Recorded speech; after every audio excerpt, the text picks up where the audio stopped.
Hello student, তোমরা যারা ক্যালকাটা ইউনিভার্সিটির আন্ডারে সেমিস্টার 4-এর ছাত্রছাত্রী আছো এবং তোমাদের রাষ্ট্রবিজ্ঞান সাবজেক্টে অনার্স আছে, তোমাদের জন্য আজকের ক্লাসটা খুবই গুরুত্বপূর্ণ। আজকের ক্লাসে তোমাদের একটি বড় প্রশ্ন, অর্থাৎ প্রশ্নটা দেখো, ওয়েবারের আমলাতন্ত্র সম্পর্কে ধারণা, এটা 10 নম্বর বা 20 নম্বরে আসতে পারে। এই প্রশ্নটা আলোচনা করব। এছাড়া 5 মার্কসের দুটি প্রশ্নের উত্তর নিয়ে আলোচনা করব। প্রথমে দেখো, আমলাতন্ত্র সম্পর্কে ওয়েবারের ধারণা বা প্রশ্নটা এটাও হতে পারে, ঘুরিয়ে আসতে পারে। দেখো, অ্যান্সারটা বুঝে নাও। আর অনার্স যে কেমন কোয়ালিটির অ্যান্সার তোমাদের লিখতে হবে যাতে ভালো নম্বর তোমরা পেতে পারো, সেটাও তোমরা বুঝতে পারবে। প্রথমেই ইন্ট্রোডাকশান দিয়ে শুরু। সেখানে কি বলা হচ্ছে দেখো, ম্যাক্স ওয়েবার ছিলেন একজন প্রখ্যাত সমাজবিজ্ঞানী, অর্থনীতিবিদ এবং রাষ্ট্রবিজ্ঞানী। তার আমলাতন্ত্র সম্পর্কিত ধারণা আধুনিক রাষ্ট্রবিজ্ঞান ও জনপ্রশাসনে একটি অত্যন্ত গুরুত্বপূর্ণ দিক। ওয়েবার তার অর্থনীতি ও সমাজ অর্থাৎ ইকোনমি অ্যান্ড সোসাইটি গ্রন্থে আমলাতন্ত্রকে এক প্রকার আদর্শ সংগঠন হিসাবে তুলে ধরেছেন, যা যুক্তিসঙ্গত কার্যকারিতা এবং দক্ষতা অর্জনের জন্য অপরিহার্য। তিনি মনে করতেন আধুনিক সমাজে আমলাতন্ত্রই হলো ক্ষমতা প্রয়োগের সবচেয়ে যৌক্তিক ও কার্যকর রূপ।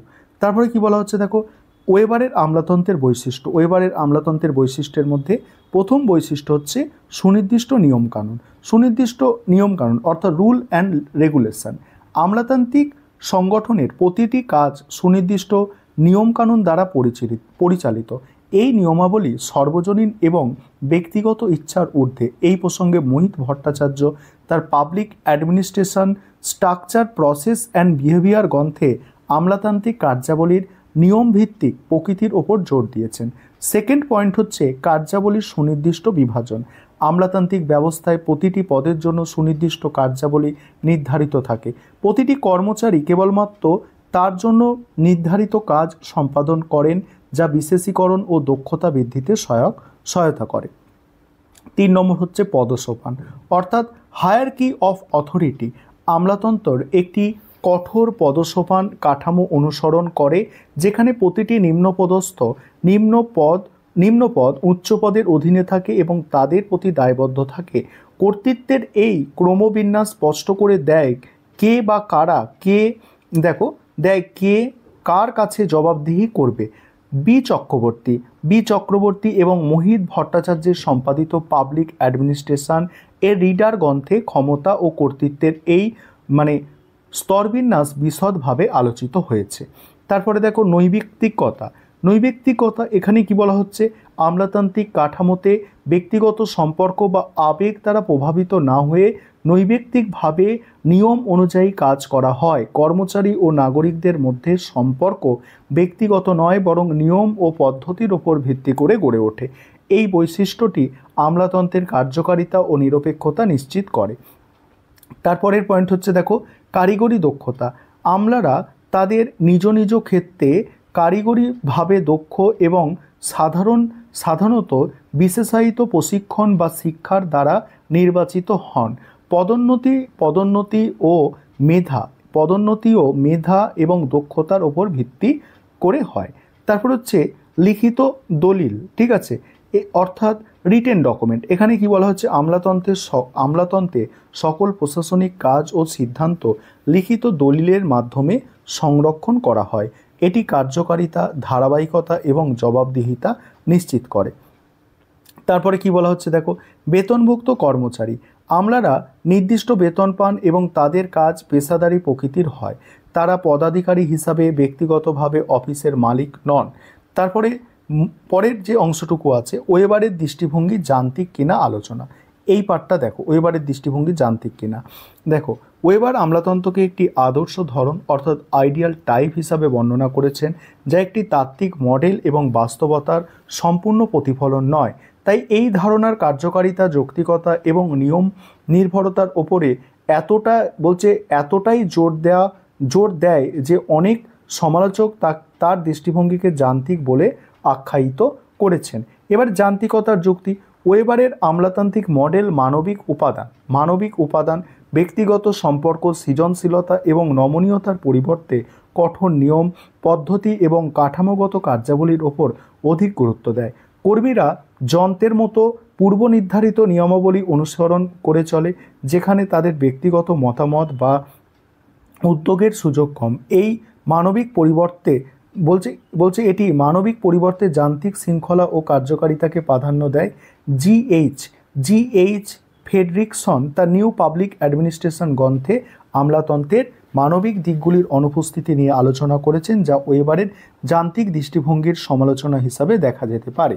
এবার আরেকটা বিষয় এখানে বলে নিই যে তোমাদের জন্য অনলাইন কোচিং ক্লাস চলছে। তোমরা যদি কেউ পেড ব্যাচে অ্যাডমিশন নিতে ইচ্ছুক থাকো, নিচে যে নম্বরটা দেওয়া আছে এই নম্বরে যোগাযোগ করে পেড ব্যাচে অ্যাডমিশন নিতে পারো। আমাদের প্রতি সপ্তাহে 3 দিন করে ক্লাস হয়ে থাকে। এবার তারপরের অংশটুকু দেখো, সীমাবদ্ধতা ও সমালোচনা। ওয়েবারের মডেলেও যদি দক্ষতা মডেল যদিও দক্ষতা নিশ্চিত করে, তবে এর কিছু সীমাবদ্ধতা রয়েছে। অতিরিক্ত নিয়মকানুনের কারণে লাল ফিতের দৌরত্ব সৃষ্টি হতে পারে। লাল ফিতের দৌরত্ব মানে কি? লাল ফিতের দৌরত্ব মানে সেই বলে না রেড কার্ড দেখিয়ে দেবে, এরকম একটা ব্যাপার থাকে।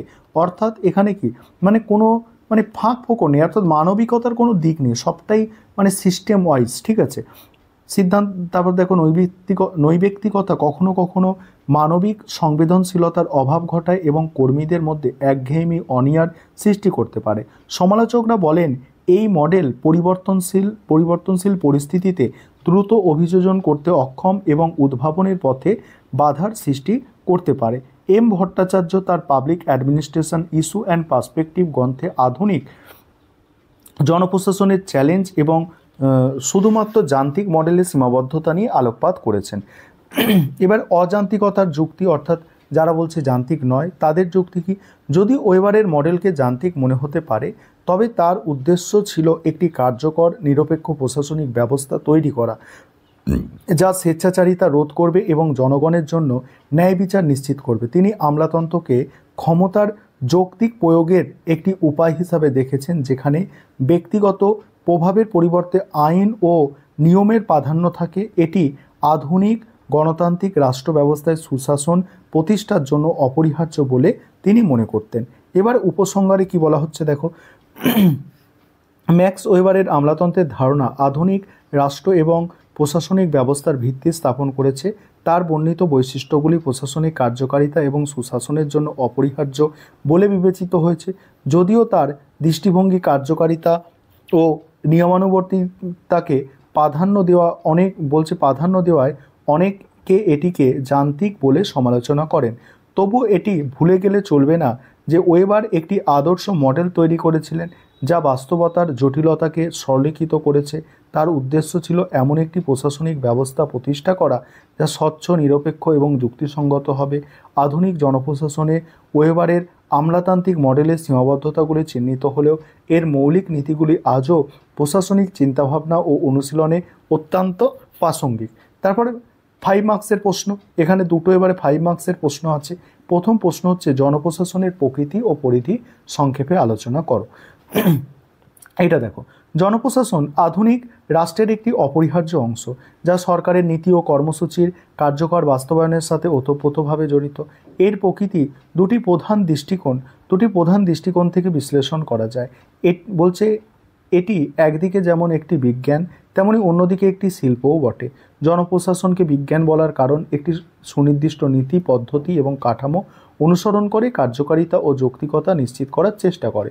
আর এটি বৈজ্ঞানিক দৃষ্টিভঙ্গির ওপর আলোকপাত করেছেন রুমি বসু তার public administration concept and theories গ্রন্থে, যেখানে তিনি এই শাস্ত্রের তাত্ত্বিক ও পদ্ধতিগত দিকগুলিকে নিয়ে আলোচনা করেছেন। তবে কেবলমাত্র বিজ্ঞানসম্মত কাঠামোই যথেষ্ট নয়, এটি একটি শিল্পও বটে, কারণ বাস্তব পরিস্থিতি ও চ্যালেঞ্জের মোকাবিলা নমনীয়তা, সৃজনশীলতা এবং মানবিক অন্তর্দৃষ্টির প্রয়োজন হয়, যা কেবলমাত্র যান্ত্রিক নিয়মানুবর্তিতা দিয়ে সম্ভব নয়। জনপ্রশাসনের পরিধি অত্যন্ত বিস্তৃত, গতিশীল, যা কেবল আইন প্রয়োগ বা পরিষেবা প্রদানে সীমাবদ্ধ নয়।